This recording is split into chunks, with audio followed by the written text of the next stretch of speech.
So your solutions were your strategy. What's the problem with it? And why is it not working? Ultimately, you decide if you're gonna live or not. Am I just gonna get through life, or am I gonna live? Because it's a fucking choice. I mean, you literally decide that. And some people decide it when they're 70, and it's too late.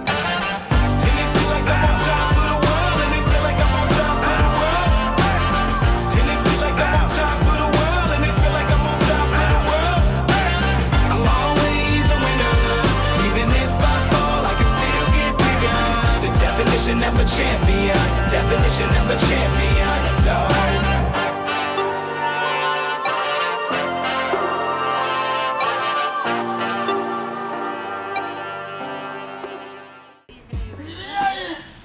I'm going to teach you what I just erased. The good news is I know it. So this is a teaching to the leads, expecting you will use this if you're not already, but for all of you, so you understand why we do what we do. So the most important thing to do is a daily huddle. The goal of a daily huddle is to have a clear plan with numbers for the day. And it's to review success. So the point of a daily huddle is now. You get together every day and you say, here's what we're planning for today. So Junior's been doing it for probably a year now when I started it, wasn't it? So probably about a year ago, we started having the Post-its. So it's got everybody's names. Here's your plan for today with numbers. We expect Kevin to finish this today, but he probably won't. We expect A-Man to do this for today. We expect Mario to do this for today. Here's all your Post-its. So that's the plan for today. And then we say, how did it go yesterday? Did these Post-its, Kevin, did you do it yesterday? No, okay, it's going red again, Kevin, right? Kevin loves those meetings. But we also talk about numbers. Fitment Inc., same thing. OG, got to get on this level. So what's the plan with numbers today? So if you're building desks right now, how many desks will be complete by the end of the day? The next day you say, how many desks did I get done yesterday? Chad with houses, your one-man team, go ahead and just stop by and see me and let me know what your plan is for the day. Daily huddle, does that make sense? So that's now, what's the plan? These used to be called toolbox huddles because they were created in manufacturing. Toolbox huddle. It's literally standing around the toolbox with a cup of coffee in your hand in the morning for 10 minutes and saying, what are we getting done today, guys? And then you set that plan forward and then you accomplish it. And then the next morning you say, how did we do yesterday? What's the plan for today? And then what that does is that feeds information, or it creates metrics so that you can have a weekly metrics meeting. Guess what meeting you're in right now? So at 11 a.m., this is my huddle with all the leads. Junior, what are you working on today? What are you going to improve today? What are your metrics looking like for?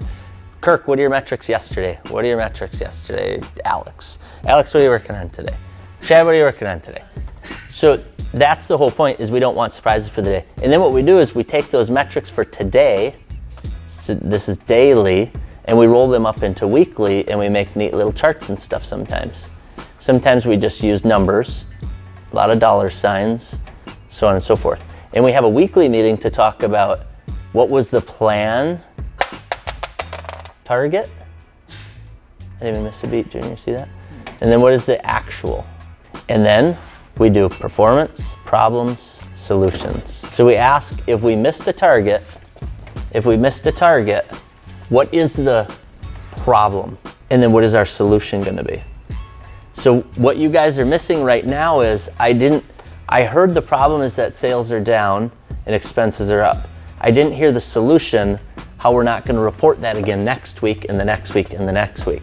So anything red, we should have heard a performance is here, and then we should have heard what the key problem is, so the root cause, and then a solution, your experiment to make this stop happening. The one that we aren't doing is the monthly scorecard. Monthly is you have your drivers and you have your watch indicators. What that means is, wow. Oh my God. What that means is custom offsets, a driver is obviously sales. A watch indicator is site visits. Because I know that this is a leading indicator for sales. If our site visits tank, guess what our sales will do right after that? Every fucking time. So that is a clear sign that something's gonna happen. So it's important to watch site visits. So if OG's quotes are going down, their sales will absolutely follow. There's no way to have a sale without a quote. If they're starting to see their quotes rise back up, they can predict that their sales will be chasing shortly thereafter. So what you should be doing is having a monthly meeting looking at about 5 to 7 drivers and about 10 watch indicators. And then you sit and talk about strategy. And did we deploy our strategy? Did we ever do what we said we were gonna do? And is it working? So your solutions were your strategy. What's the problem with it? And why is it not working? And then you'd be like, oh shit, let's just go do that. We never deployed that, that's what the problem is. And then all of a sudden you should see your performance going back. So what I had you guys do this year is a strategic plan. And this would be something where I will heavily influence, because this is where it's talking about long-term decisions. So this might be where you decide to add employees. So rather than Sean sending you an email and saying, do you want to add a guy? You need to decide by the end of the day. We would go to having an actual plan and being like, yeah, our goal is to grow and here's the positions we would like to add, and we're thinking we'd add them come February or March or something like that. So this is probably why you're always caught off guard by me, because we're not doing this. I'm doing this in my head and then just expecting you to know what I'm thinking. Here's the rule. You can't sit and discuss this shit in here, because you'll never get through your daily huddle. You only have 15 minutes. This should be 15 minutes, and you need to be focused. This one is an hour. This is where you get deep and have discussions. The reason this triggered is Tommy tried to take his strategic plan and share it with them at their daily huddle. And then they wanted to talk about all this stuff, because this is where Jake and Banker have a lot of fun, because it's the cool shit. It ain't fun to talk about how many tables we're building today. So they led Tommy here and made it impossible to have either of these meetings. And I left there going, I have no idea what's currently going on. I just heard a bunch of sweet ideas that hopefully we can afford to implement someday, but we don't know. So a huddle has an agenda. So the agenda has to be consistent. A weekly meeting has an agenda. A monthly meeting has an agenda. An agenda is this. First, we're gonna talk about anniversaries, then who's out, and then we'll go through this, and then we'll get into who's doing yoga, values, and then we'll talk about special topics. So metrics, strategies, other topics, we leave. So you wanna have an agenda or people won't know that they were ever at your meeting, and it's not consistent, so they don't know what to expect.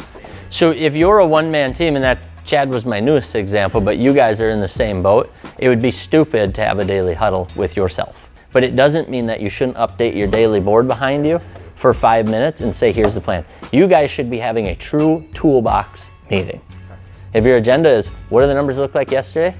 What is the plan for today? Who's doing what? Do you need any help today? And anything about tomorrow? Because you could always say, or do you have time off coming up or something like that, any special topics. It's to get rid of surprises. And we'll make sure it's not corporate-y by swearing a lot and talking shit during the whole meeting. Can I get a fuck yeah?